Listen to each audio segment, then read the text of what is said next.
तो यहां बताया कि एक माई का पति मरा, वह दुख में माथा फोड़े थी। फिर उस माता ने, उस बहन ने उपदेश लिया। मैंने कहा बेटी ये तो काल का भयंकर जाल है, ना जाने कितनी बार ये पुत्र जान लिए, ना बेरा कितनी बार हमने ये चक्कर लगा लिए।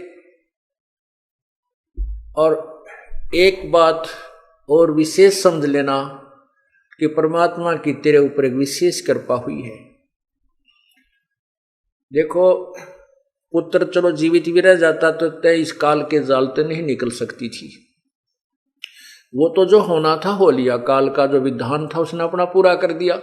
अब ये सर्वस्व समाप्त करके भी और तुझे ये मार्ग मिल गया तो समझ लेना तेरा कुछ भी नहीं बिगड़ा है। तेरे ऊपर एक विशेष उपकार है परमात्मा का कि अब तेरी रुचि पूर्ण रूप से प्रभु में लगेगी। ज्ञान समझ में आ गया और कोई मोह ममता का कारण तेरे लिए रहा नहीं। अब जैसे परमात्मा क्या कहते हैं, कबीर जी कहते हैं, हम घर फूक्या अपना और लुका लीन हाथ, उसका घर भी फूक देवा जो चले हमारे साथ। परमात्मा कहते हमने तो अपना घर जला दिया और एक बढ़ता हुआ मसाल हाथ में ले रखा, मिराड मसाल, और उसका भी घर फूक दें जो हमारे साथ चलेगा, उसका भी घर का नाश कर देते हैं। अब यहां इस बात को समझना है कैसे नाश करते हैं। हमारे शरीर में और ज्यादा जो मोह ममता रूपी घर किए हुए हैं ये अड़ंगा भरा है। कहते हैं जो हमने तो अपना ये घर साफ कर लिया, फूक फाक दिया, इसके अंदर जो कबाड़ भरा था, और उसका घर भी फूक दिया जो हमारे साथ अर्थात हमारा पंथी होगा, हमारा हम सफर होगा, हमारे अनुसार जो चलेगा, उसका भी ये सारा कुबाड़, उसके घर के अंदर का सारा गंद जला देंगे। हम घर फूक्या अपना और लुका लीना हाथ, उसका घर भी फूक देवा जो चले हमारे साथ। एक बार श्री नानक जी अपने दो वो शिष्यों के, विशेष शिष्य थे उनके साथ भ्रमण पर जा रहे थे। एक वृद्धा उनकी बहुत अच्छी सेविका थी, वो उनके वहां रुके, तीनों जने। बुढ़िया ने बड़ी सेवा करी, गायें बांध रखी थी। हाँ, पहले वो जाते थे तो बुढ़िया बहुत ज्यादा समय गुरुजी के पास बैठ करके ज्ञान सुनने में लगाती थी। दूसरी बार जब वो दूसरी तीसरी बार गए तो वह बुढ़िया ने गाय ले ली मोल। गाय लेकर के उसको परवरिश में लगी रहती थी। गुरुजी गए तो उनको अच्छा दूध, गाय का, फिर दही मक्खन, खूब सेवा की। और गुरुजी के पास थोड़ी बैठे, गाय के संभाल घनी करे और बैठे जब गाय की चर्चा कर दे।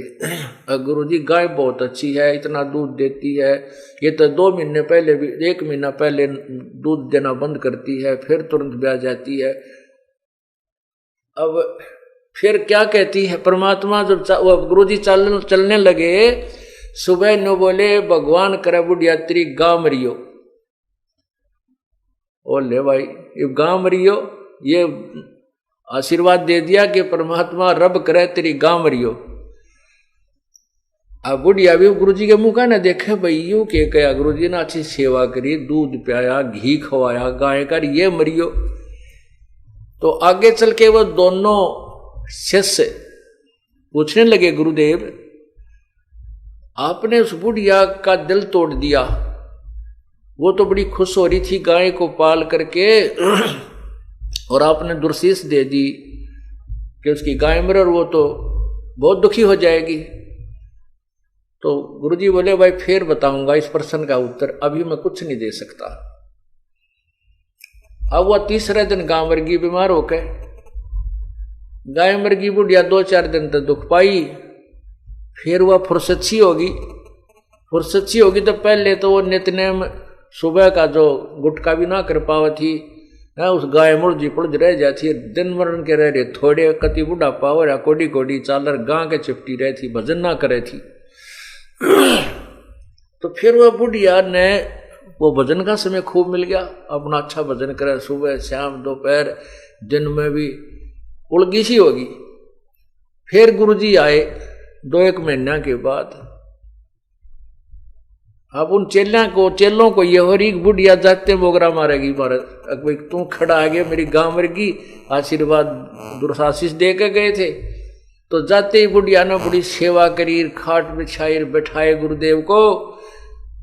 तब परमात्मा गुरुजी ने पूछा कि बुढ़िया सुना कुछ भजन सिमरन ठीक बन रहा है, बिलाजी मौज होगी, और आपका जो वचन फल गया वो गां मरगी व गां ना मरा होता मैं मरूं।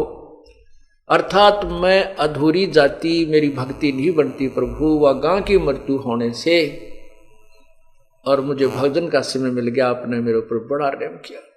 तो परमात्मा ने कहा बुढ़िया उस समय तक तने में बहुत बुंडा लग गया, जब तक तुम अंदर अंदर खूब गाड़ दे थी मेरे ती बताइयो किसे गुरुजी हुए मेरे पशुओं ने मार कर राजी है कहा जी एक बार तो मन में खोट आया था, परंतु बाद में समझ में आई।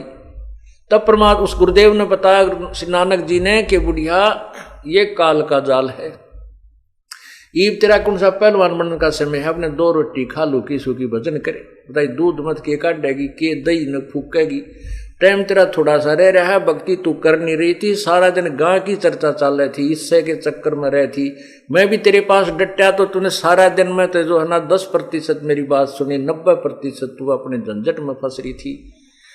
अब तेरे उपकार के लिए ये आशीर्वाद देना पड़ा कि तेरी या गऊ यहां से छूटे। तो पुण्यात्मा फिर बुढ़िया का कसौटी समझ में आ गई कि भगवान कति नाश हो गया था, मेरे तो अंतिम समय आ रहा था और कति राम नाम की रुचि रही नहीं थी, गाय मुड़ रही थी। तो पुण्यात्मा संत जो करते हैं वो ठीक करते हैं, भगवान जो करता है वो बहुत अच्छा करता है। उसके लिए क्या बताते हैं कि कोट जन्म तन भर मत होगे कुछ ना हाथ लगा रे, कुकर सुकर खरबा बोरे कौआ हंस बगारे, कोटि जन्म तू राजा की न मिटी न मन की आशा, और भिक्षक होकर दर दर घूम लिया ये मिला ना निर्गुण रासा। इंद्र कुबेर इसकी पदवी ब्रह्मा वरुण जन्मराया, और विष्णुनाथ के लोक को जाके फिर भी उल्टा आया। अब उस माई का यह बात समझ में आई तो वो घनी खुश होगी, नवली बेटा तक गया सोयो तो दुख भुला नहीं जाता, लेकिन अब काम सीधा मिल गया मुझे। अपनी भक्ति की बुढ़िया ने खूब डट के, और कहते हैं वहां उसके दूसरे पड़ोसी बता रहे थे कि शाम के समय एक पैर नीचे बुढ़िया का एक पैर ऊपर, और नो कड़ लाए जैसे नो की नो सुबह बैठी पाई मरी पाई, आराम से गई, और इतना सुंदर मौत हुई पता भी नहीं चला। तो पुण्यात्माओं इस काल के जाल को परमात्मा ही समझा सकता है।